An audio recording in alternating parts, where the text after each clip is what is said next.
হেদায়েত থেকে ছিটকে পড়া কি বুঝেন? আগে যে তাহাজ্জুদের নামাজটাও ছাড়তেন না, এখন তার ফজরটাও কাজা হয়ে যায়। আগে যে কোরআন তেলাওয়াত করে অন্তরে প্রশান্তি লাভ করত, এখন তার কোরআনে ধুলো জমে আছে।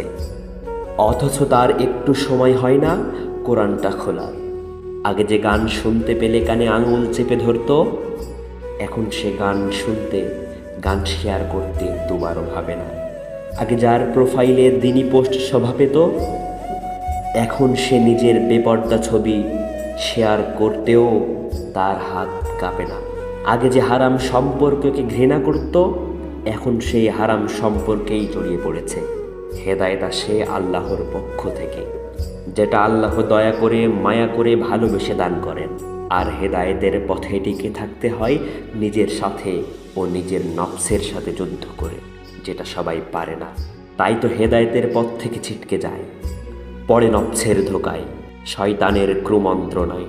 হেদায়েত পাওয়া যতটা সহজ, হেদায়েতের পথে টিকে থাকা ততটাই কঠিন। হেদায়েতের পথে চলতে গেলে নিজেকে নিজের সাথে লড়াই করতে হয় মৃত্যু পর্যন্ত। ইয়া মুকাল্লিবাল কুলুব সাব্বিত কলবি আলা দীনিক। হে অন্তর সমূহের পরিবর্তনকারী, আমার অন্তরকে তোমার দিনের উপর সুদৃঢ় করে দাও।